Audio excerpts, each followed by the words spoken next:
مسیح کے بابرکت اور جلالی نام میں آپ سب کی سلامتی ہو۔ میں خدا کی شکر گزار ہوں جو اس نے ایک بار پھر فضل کیا۔ آئے ہم بڑھتے ہیں آگے، اور آج کا ٹاپک ہمارا پاکیزگی پر ہے۔ ہم دیکھتے ہیں کہ ہم ایک انسان ہوتے ہیں پاک زندگی بسر کر سکتے ہیں۔ ہم دیکھتے ہیں کہ ہم ایک انسان ہوتے ہیں اس زمانہ میں، اس دنیا میں، اس حالات میں، ان حالات میں کیسے پاک زندگی بسر کر سکتے ہیں، کس کے وسیلے سے پاک ہو سکتے ہیں۔ ہم دیکھتے ہیں کہ پاکیزگی کے لیے یونانی زبان میں لفظ قدس استعمال ہوا ہے، جس کا مطلب ہے کہ دنیا سے اپنے آپ کو الگ کر کے خدا کے لیے اپنے آپ کو پیش کرنا، پاکیزگی میں اس کے آئین میں آگے بڑھتے جانا۔ میرے اور آپ کے لیے جو پاکیزگی ہے یہ ایک بہت اہمیت کی حامل ہے، یہ بہت ایک پاورفل ہمارے لیے پھل ہے زندگی میں، ایک بہت بڑی برکت ہے جس میں ہمیں اپنی زندگی کو گزارنی ہے۔ سب سے بڑی خوبی ہماری زندگی میں پاکیزگی ہے۔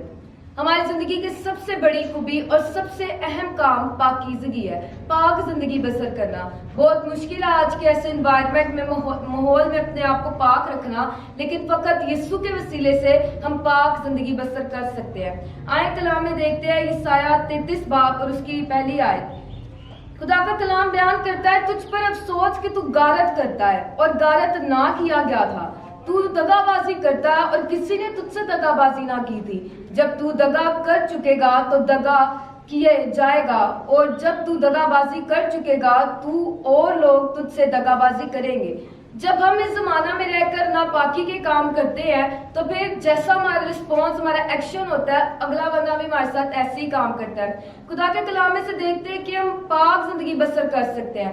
آج ہم نے اس بات پر ڈٹ جانا ہے کہ ہاں باقی ہم اس زمانہ میں رہ کر پاک زندگی بسر کر سکتے ہیں۔ پہلا تیموتھیوس 4 باب اور اس کی 12 آیت میں دیکھتے ہیں، کوئی تیری جوانی کی حقارت نہ کرنے پائے۔ خدا کا کلام ہمیں یہاں پر حکم کر رہا ہے کہ کوئی تیری جوانی کی حقارت نہ کرنے پائے، بلکہ تو ایمانداروں کے لیے کلام کرنے اور چال چلن اور محبت اور ایمان اور پاکیزگی میں نمونہ بن۔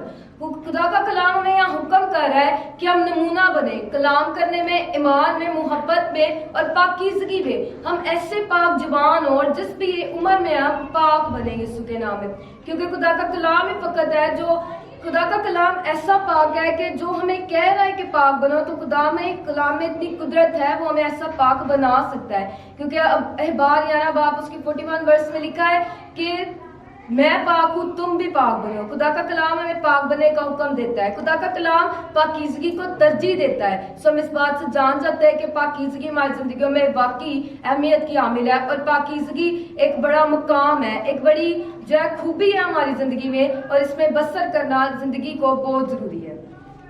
پاکیزگی کیا ہے؟ پاکیزگی ہماری زندگیوں میں ضروری بھی ہے، لیکن پاکیزگی ہے کیا ہے؟ آئیں دیکھتے ہیں خدا کے کلام میں سے۔ اپنے آپ کو خدا کے لیے پیش کر دینا اور شیطان سے الگ ہو جانا پاکیزگی ہے۔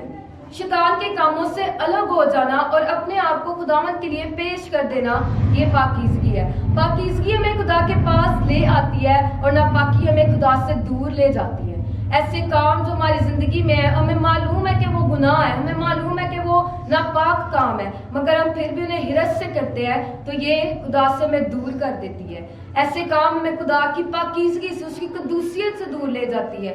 لیکن پاکیزگی ہمارا خدا کے ساتھ ملاپ ہے، ہمارا اس کی روح کے ساتھ ایک ہو جانا ہے۔ آئیں میں آپ کو اور اپنی زندگی میں اس بات کو ہم ویلیو رکھنی چاہیے کہ ہمیں پاکیزگی کی زندگی بسر کرنی ہے۔ پاکیزگی کے معیار سے دور ہو جانا گناہ ہے۔ اپنے آپ کو پاکیزگی سے دور کر لینا اور ناپاکی کے کاموں کو اپنی زندگی میں پیورٹی دینا، یہ گناہ بن جاتا ہے۔ ایک کام جس کے بارے میں ہم جانتے ہیں کہ وہ برا ہے، مگر ہم اس کو کرتے ہیں تو وہ ہمارے لیے گناہ ہے۔ اور پاکیزگی سے دور ہو جانا یہ وہ معیار ہے جب ہم گناہ کرنے پر درپے ہوتے ہیں۔ گناہ کر سکتے ہیں، ہم ایزیلی کر سکتے ہیں، ہم بالکل آزاد ہو کر گناہ کر سکتے ہیں۔ یہ تب ہوتا ہے جب ہم بالکل خدا سے دور ہو جاتے ہیں، اس کی قدوسیت سے، اس کی پاکیزگی سے دور ہو جاتے ہیں۔ وہ گناہ سے نفرت کرتا ہے، خدا گناہ سے نفرت کرتا ہے، لیکن گناہ کرنے والوں سے نفرت نہیں کرتا۔ اس لیے اس نے میرے اور آپ کے لیے یسوع کو بھیجا۔ کلام بیان کرتا ہے اس نے یسوع کو میرے اور آپ کے لیے اس لیے بھیجا کہ وہ اس جہاں کا گناہ اٹھا لے جائے اور ہمیں پاک کر دے۔ اگر ناپاک ہوں گے تو خدا ہمیں نہیں سن سکتا، کیونکہ خدا پاک ہے، خدا مقدس ہے، خدا کی قدوسیت کی کوئی حد نہیں ہے۔ اس لیے ہمیں اس کے قریب جانے کے لیے، اس سے کہنے کے لیے، اس سے دعا کرنے کے لیے بھی ہمیں پاک ہونا ضروری ہے۔ یسایہ 6 باب اور اس کی 7 آیت میں ہم دیکھتے ہیں کہ خدا یسایہ سے ملتا ہے۔ خدا یسایہ کا سامنا خدا کے تخت کے ساتھ ہوتا ہے، اور خدا وہاں یسایہ خود کو کہتا ہے کہ خدا کی پاکیزگی کو دیکھ کے کہتا ہے کہ خدا پاک ہے، مجھ پر افسوس کہ میں نجس لوگوں میں رہتا ہوں، میں ناپاک ہوں، میرے اندر بدی بھری ہوئی ہے۔ یسایہ 6 باب اور اس کی 7 آیت میں لکھا ہے، اور اس سے میرے منہ کو چھوا اور کہا کہ دیکھ اس نے تیرے لبوں کو چھوا، بس تیری بد کرداری دور ہوئی اور تیرے گناہ کا کفارہ ہو گیا۔ آج میرے اور آپ کے گناہ کا کفارہ ہو چکا ہے۔ مجھے اور آپ کو یہ خوشخبری خدا کا کلام دے رہا ہے کہ میرے اور آپ کے گناہ کا کفارہ یسوع کے خون سے ہو چکا ہے۔ ہم یسوع کے خون سے آزاد کر چکے گئے ہیں، ہم یسوع کے خون سے پاک ہو چکے ہیں۔ سو آئے اس آزادی میں، اس پاکیزگی میں اپنی زندگی کو بسر کریں۔ آج اس مقام پر میرے اور آپ کے لیے یہ خوشخبری ہے کہ کلام میں بیان کیا گیا ہے کہ تیرے گناہ کا کفارہ ہو گیا۔ میرے اور آپ کی ساری بد کرداری خدا دور کر چکا ہے۔ کس کے وسیلے سے؟ یسوع کے وسیلے سے۔ سو میرے اور آپ کے لیے خوشخبری ہے کہ ہم گناہ سے پاک ہو چکے ہیں، فقط یسوع پر ایمان آنے کے وسیلے سے، فقط اس کے فدیہ دینے کے وسیلے سے۔ خروج 3 باب اور اس کی 5 آیت میں دیکھتے ہیں خدا کا کلام بڑی انکساری، بڑی پاکیزگی کے ساتھ اور بڑے بوجھ کے ساتھ خدا کے بندے اس بات کو ویلیو دے رہے ہیں کہ ہمیں پاک زندگی بسر کرنی ہے۔ خروج 5 باب اور اس کی 8ویں آیت، اور تم اس میں سے کچھ نہ اور ان سے اتنی ہی اینٹیں بنوانا جتنی وہ اب تک بناتے آئے ہیں، تم ان میں سے کچھ نہ گھٹانا کیونکہ وہ کاہل ہو گئے ہیں، اسی لیے چلا چلا کر کہتے ہیں کہ ہم کو جانے دو کہ ہم اپنے خدا کے لیے قربانی کریں۔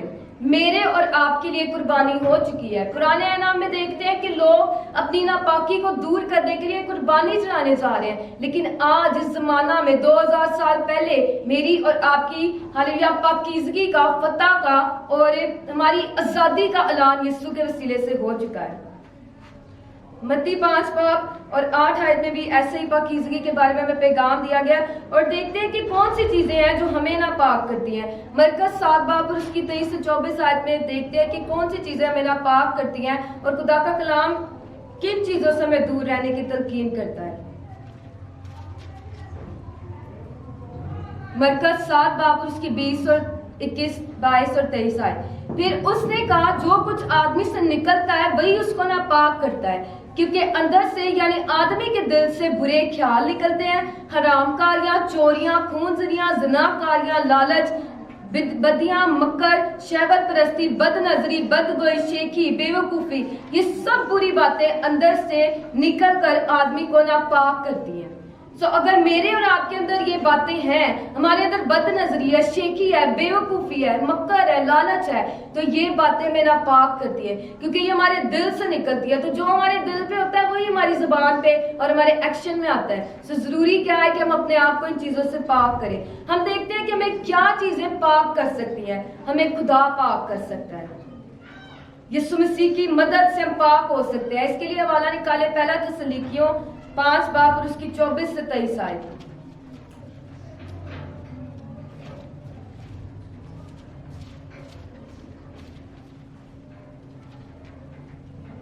پہلا تسلیکیوں 5 باب اور اس کی 24 سے 23 آیت، خدا جو اطمینان کا چشمہ ہے آپ بھی تم کو بالکل پاک کرے گا۔ ادھر سے ہمیں ثابت ہو جاتا ہے کہ خدا ہمیں واقعی بالکل پاک کر دے گا، اور تمہاری روح اور جان اور بدن ہمارے خدا یسوع مسیح کے آنے تک پورے اور بے عیب محفوظ رہیں گی۔ تمہارے بلانے والا سچا ہے اور ویسا ہی کرے گا۔ سو میرا اور آپ کا بلانے والا سچا ہے، وہ جو اطمینان کا چشمہ ہے وہ ہمیں اس قدر پاک کر سکتا ہے کہ ہم یسوع کے آنے تک بے عیب اور محفوظ اس میں رہ سکتے ہیں۔ پھر دیکھتے ہیں کہ یسوع کا خون ہمیں پاک کرتا ہے اور ہماری تمام ناراستی کو ہم سے دور کر دیتا ہے۔ پاک روح کی قدرت سے ہم پاک ہو سکتے ہیں اور یسوع مسیح پر ایمان لانے سے ہم پاک کیے جاتے ہیں۔ آج کی خوشخبری میرے اور آپ کے لیے یہ ہے کہ یسوع کا لہو ہمیں پاک کر چکا ہے، میرا اور آپ کا فدیہ دے دیا گیا ہے تاکہ ہم پاک ہو جائیں اور سارا جلال خدا کے نام کو ملتا رہے اور خدا ان کی تعریف ہو۔ شکر گزاری کرتے ہیں اور میں ایمان رکھتی ہوں کہ آج کے کلام کے وسیلے سے آپ نے برکت پائی ہے۔ میری اور آپ کی زندگی اب اس کلام پر عمل کرنے کے لیے تیار ہے۔ آمین۔